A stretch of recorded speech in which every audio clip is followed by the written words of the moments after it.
It was a normal day, normal evening. It was like 6, 7 p.m.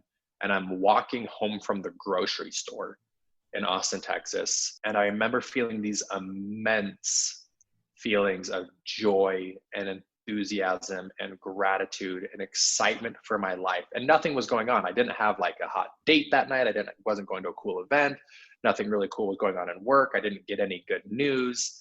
But like these immense emotions of enthusiasm just overtook my whole body.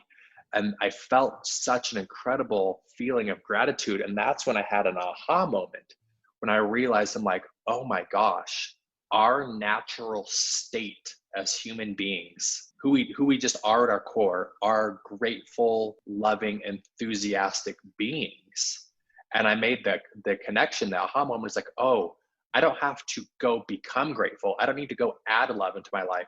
I just have to remove the blockages within me that are stopping the gratitude from naturally coming out. Stay connected to gratitude. Hit the follow button right now and join thousands of listeners tuning in each week.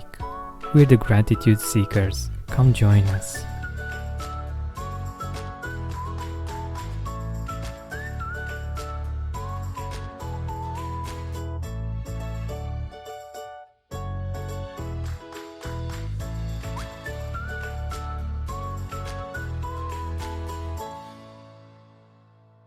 Hi, Gratitude Seeker.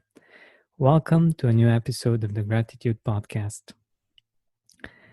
Today's guest is an author and CEO and founder of The Daily Shifts, an app designed to help people build healthy habits and find inner peace, featured on ABC News.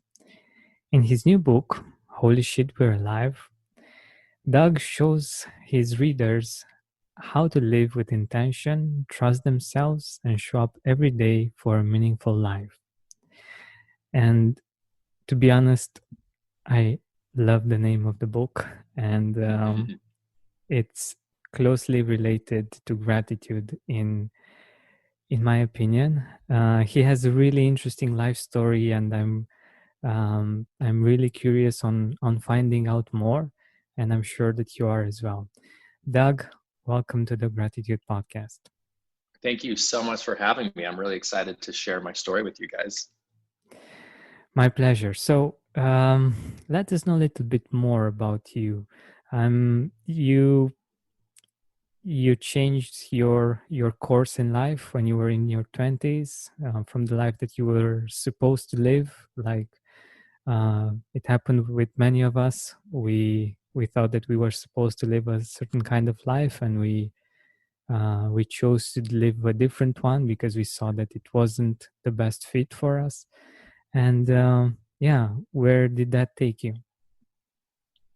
Yeah, I love the title of your podcast, the Gratitude Podcast, because as you were saying, I was raised in, upper middle class, conservative, white, Mormon Utah.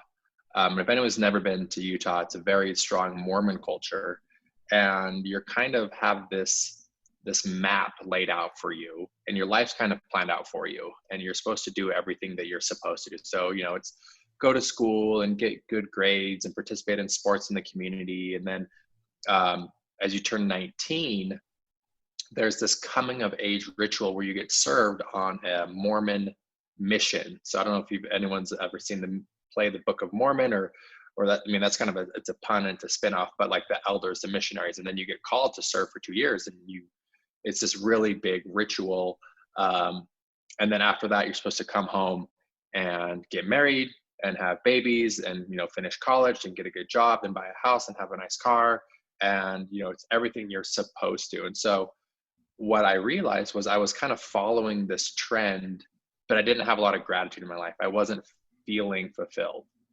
And I was doing what I was told, like I said, but there was a missing piece. And what happened where my life really started to change was, after high school for me, there's this time to be prepared to go on your Mormon mission. And there's a level and standard of living standards that you're supposed to abide to before you go, just to keep, stay in purity. And so the months leading up to your service mission, there's no sex, no alcohol, no pornography. Like, it's a very high standard of living to prepare yourself to go on this mission. And before I left, I had the big farewell party, and I said goodbye to everyone, and I had my flight booked, and it was like 2 nights before I was supposed to leave. And I had a girlfriend at the time, and we had slipped up and had broken the rules of the standard. And I was so ashamed, had so much guilt after that experience. I couldn't tell it. I couldn't come clean at that point because I'd already said goodbye to everyone. So I kind of had broken the rules consciously, swept it under the rug, and continued to go on my service mission. And then 9 months into my mission, because when you're out on your mission, there's no TV, there's no music, you're not on the internet, you don't have your smartphone, you don't have, and so it's very focused missionary work. And so the guilt built up with me. And then 9 months into my service mission, I came clean because I felt so bad. And I actually got sent home early, which is a big black mark on you. It's very shameful, and people gossip and talk about you, and you get sent home early. And I remember that was kind of the first time in my life where life hadn't gone according to plan. And I felt like I was kind of the outcast, or kind of took on this role that, my community was mad at me, God was mad at me, and felt like that was kind of the first time in my life where life hadn't gone according to the way I thought it was supposed to go.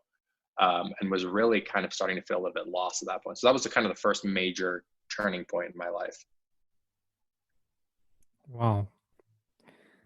To be honest, I really didn't know these things, and for me, it's shocking that these things happen nowadays, and that it's so strict. And oh my God. I can only imagine what you went through and how hard it must have been. But I'm guessing now it might have actually been a blessing. Am I right? Totally. And for those, it's a very tight knit, the Mormon culture, especially in Utah, it's almost everyone where I grew up was Mormon. And so it was kind of like I was in this bubble. I didn't know what it was like kind of outside of the world, really. And you're so consumed by this. And so, when I got sent home early, I felt a lot of, pressure from my community.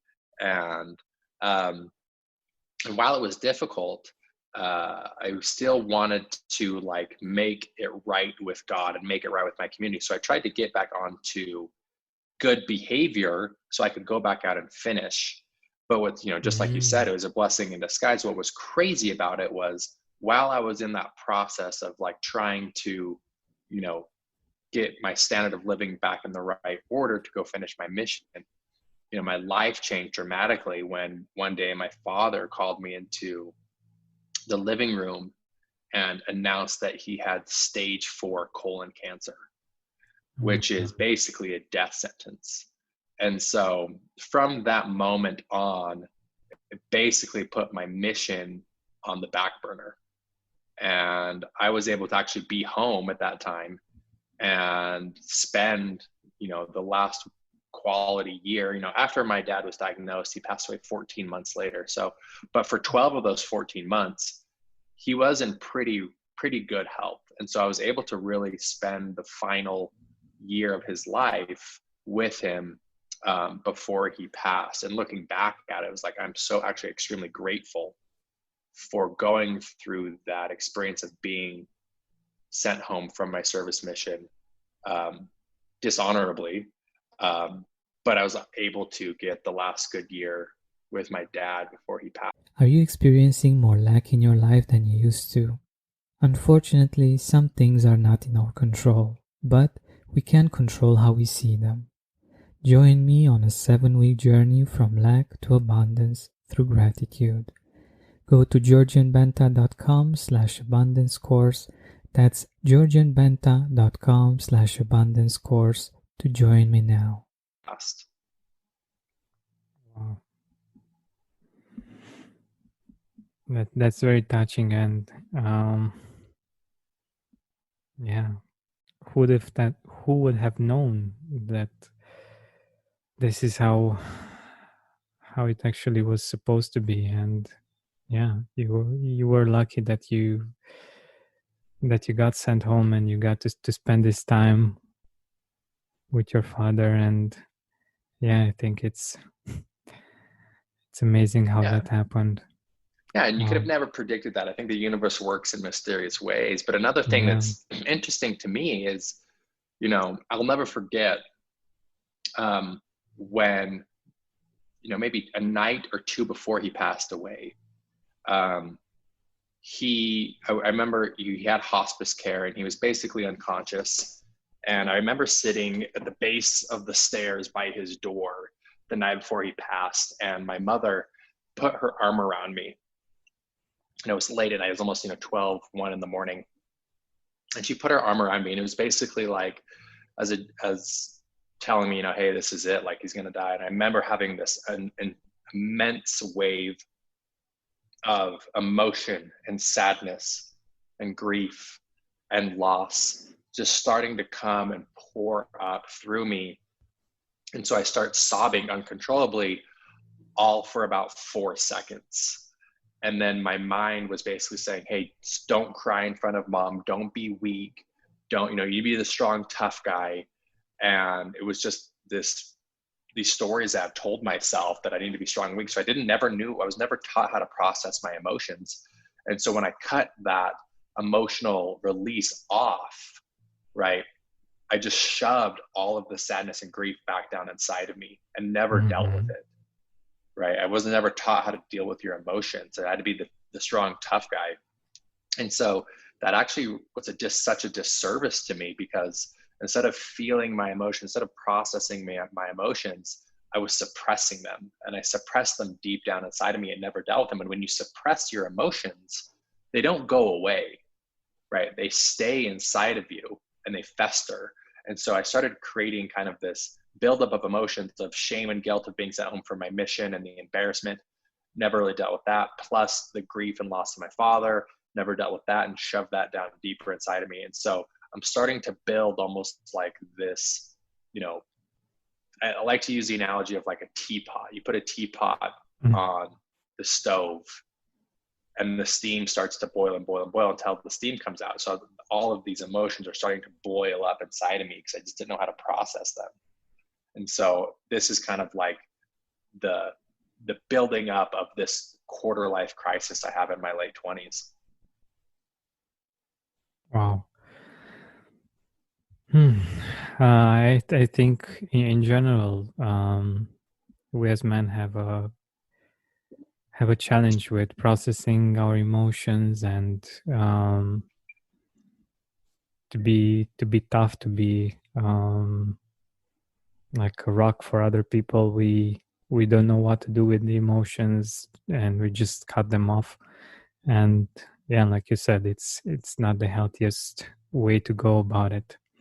Yeah, I remember on that note, after my dad died, my best friend Scotty called me, and he was like, dude, how are you doing? Like, I'm here being an incredible, great friend. Like, what can I do for you? I'm here for you. Let's talk about it. I'm in your corner, being, just a loving friend. And I remember being like, yeah, man, I'm doing pretty good. And I got off the phone with him, and I remember thinking like, I'm not doing good, but I don't know how to communicate that. I didn't even know what to say to him. And I remember being like frozen and being like, deep down inside of me, I'm screaming like, I need help. This is not okay. But I didn't know how to express that and vocalize that. And so once again, just suppressing and pushing down these emotions I didn't want to feel. Exactly.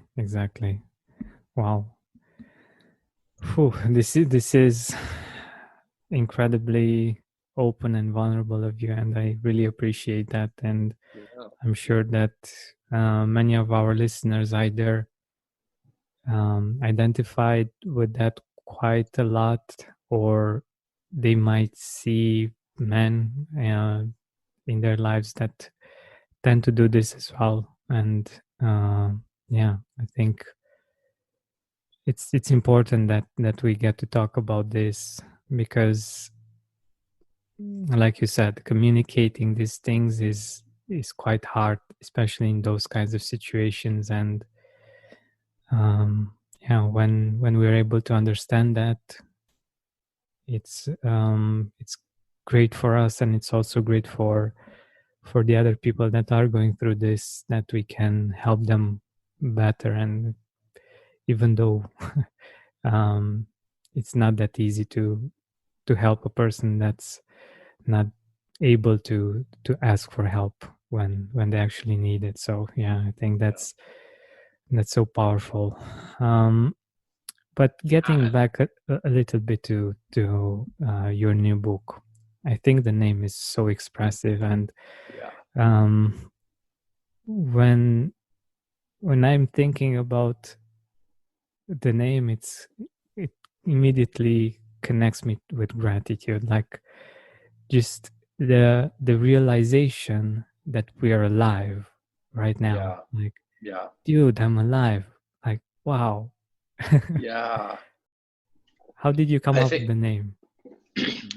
the name, that's such a great question, because I mean, I didn't feel like I was embodying that mentality. Holy shit, we're alive is such a like punch of a title. And really what happened was, after kind of like my dad died, I've been sent home for my mission. And really the story that was driving my whole life at that point was when I was in second grade, I was overweight. I was kind of the overweight fat kid growing up, and I was bullied as a kid. And so in second grade, when I don't really have this self-awareness, you're not self-aware when you're 6 years old.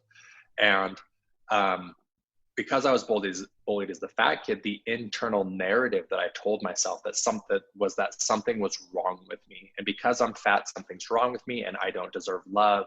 And now I have to go earn and hustle my way into the world and prove to other people why I'm a valuable human. Because obviously you can tell that something's wrong with me because of my physical appearance. So now I have to prove to you. And so that really was the stem of everything I did from second grade. And so it's like, I'm hustling for my worth in elementary school, junior high, and high school to prove to you why you should love me, because I'm the fat kid.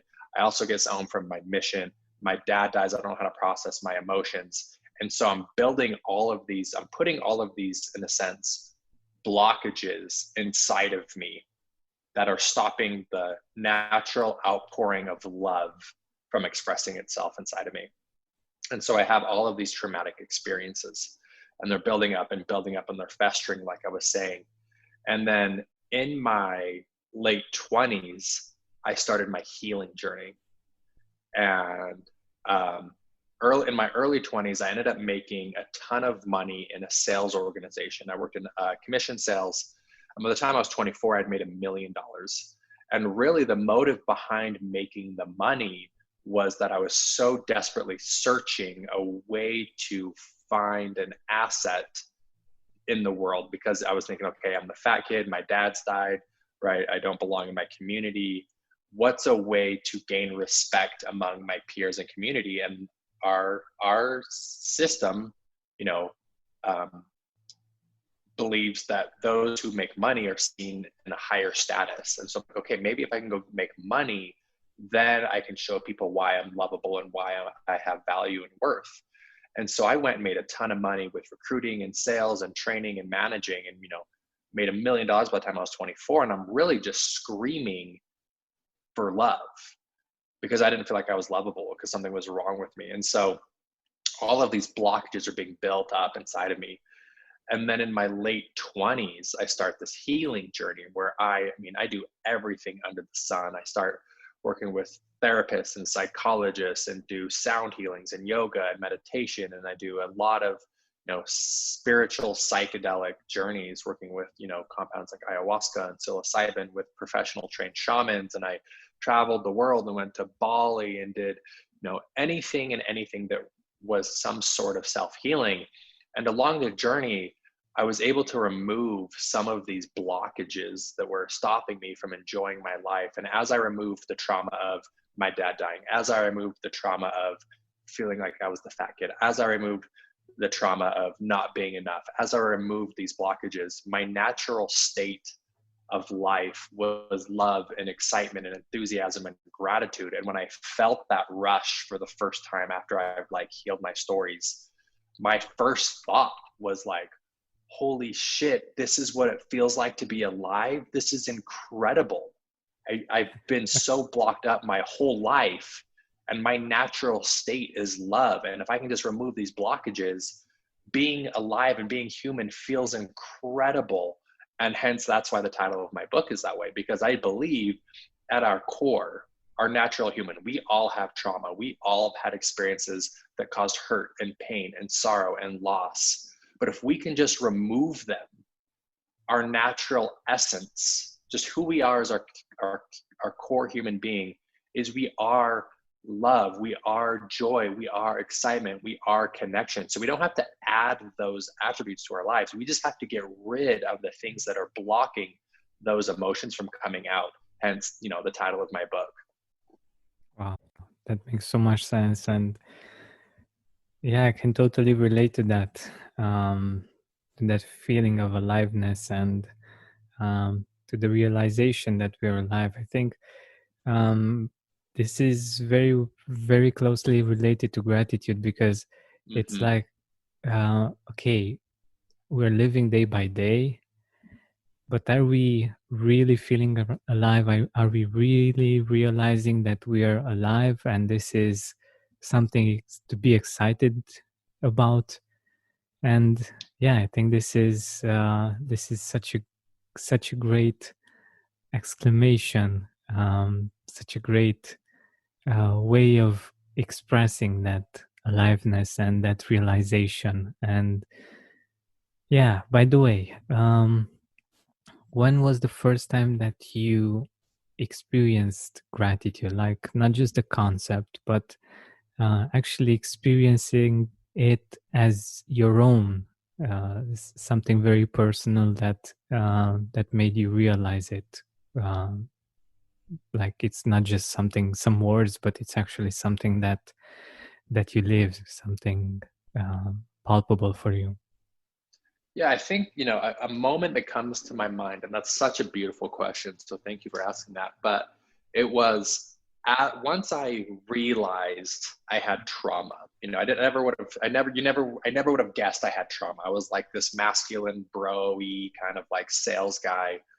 And, I always thought therapy or healing was kind of like weird and not up my alley. And then I got to a point in my life when I was 27. I was like, oh, dang, I've got a lot of work to do. I do have a lot of trauma. I was sexually abused as a kid. My dad died. I got sent home from my Mormon mission. I believed I was the fat kid. I had my heart broken. Like, a lot of intense experiences that have happened.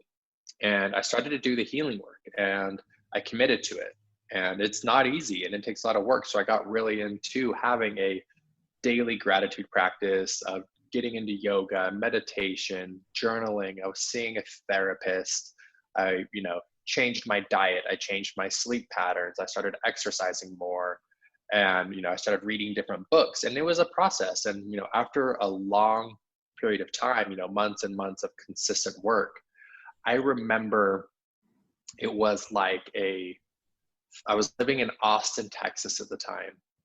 And I remember I was had created these really beautiful rituals and beautiful habits. And I remember it was like a Wednesday. Nothing special was going on. Like, it was a normal day, normal evening. It was like 6, 7 p.m. And I'm walking home from the grocery store in Austin, Texas. And I remember feeling these immense feelings of joy and enthusiasm and gratitude and excitement for my life. And nothing was going on. I didn't have like a hot date that night. Wasn't going to a cool event. Nothing really cool was going on in work. I didn't get any good news, but like these immense emotions of enthusiasm just overtook my whole body. And I felt such an incredible feeling of gratitude. And that's when I had an aha moment, when I realized, I'm like, oh my gosh, our natural state as human beings, who we just are at our core, are grateful, loving, enthusiastic beings. And I made the connection, the aha moment was like, oh, I don't have to go become grateful. I don't need to go add love into my life.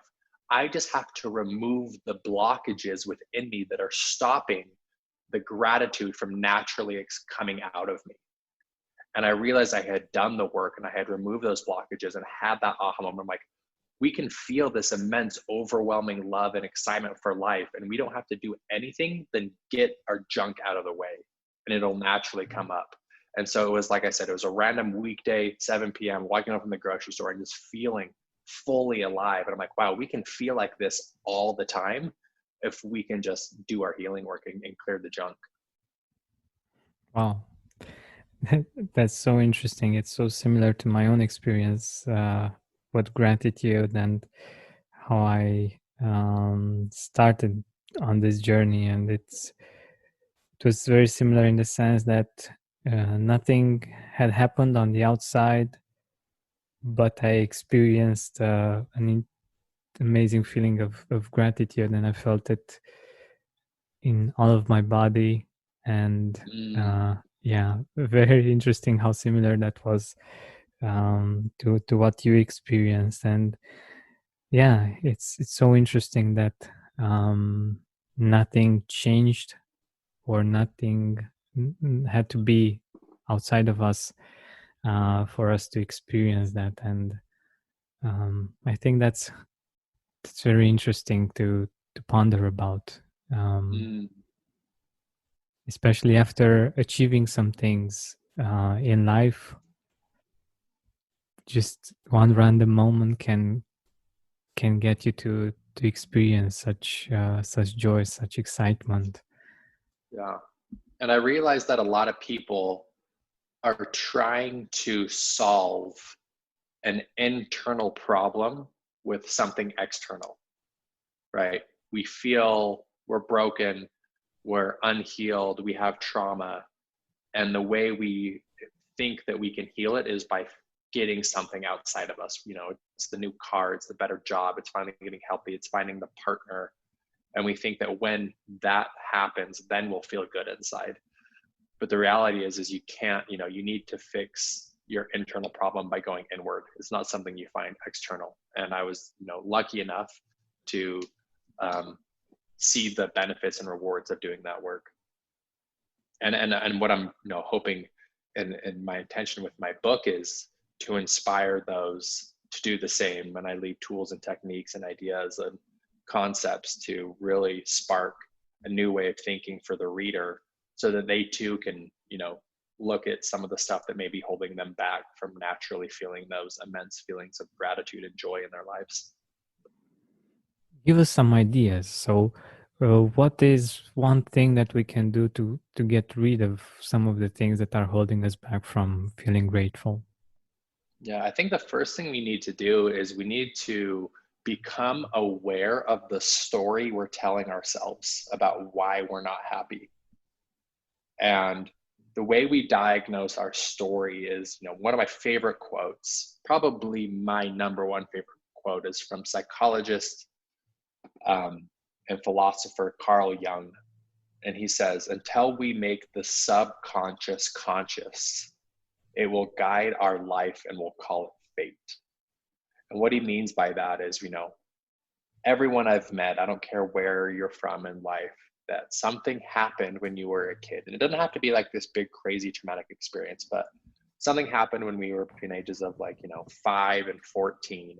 And we created a worldview about how the world is, when really it was just based off of a single experience that might not be true. And so we have this story that we tell ourselves about how life is, or what we need to have happen for everything to be okay in the world.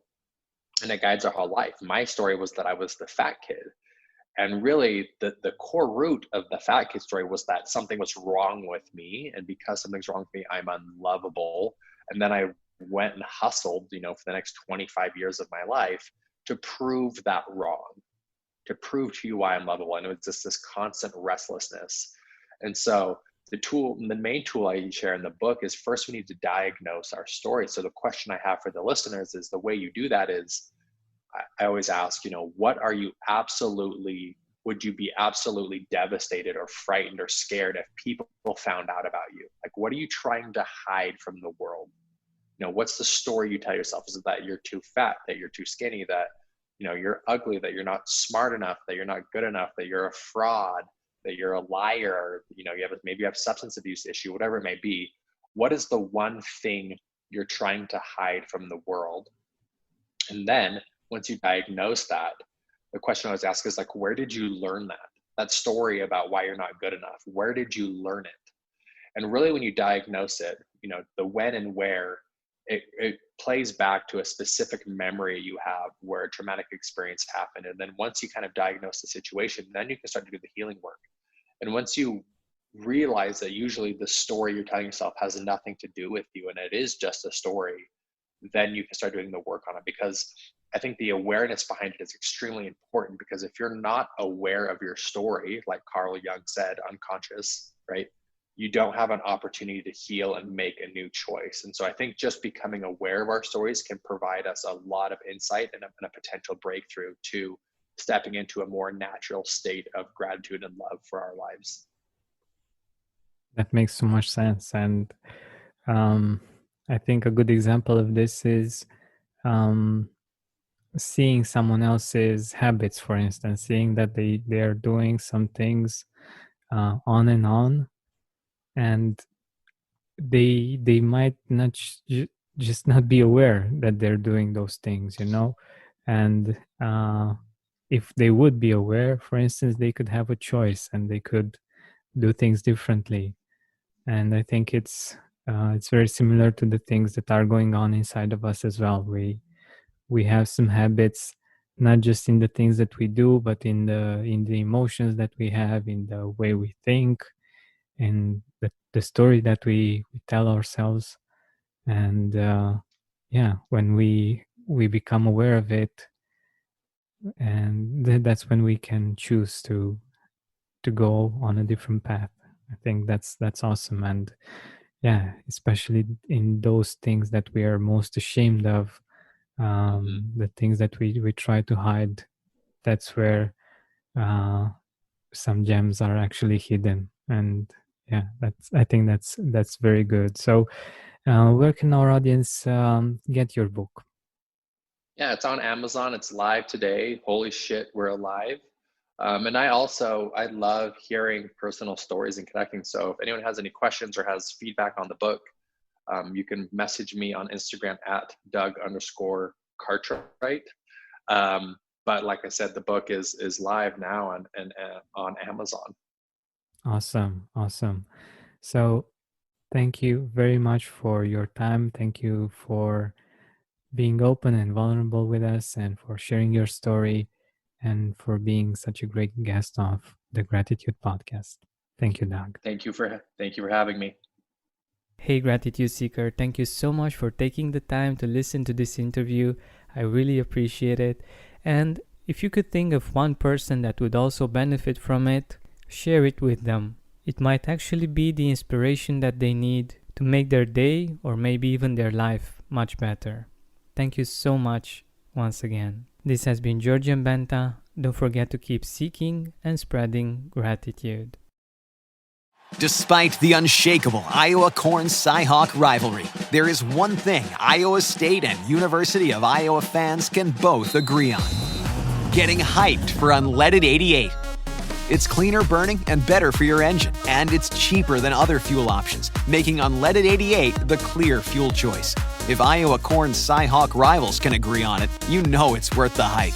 So pump it up with Unleaded 88, grown by Iowa corn farmers.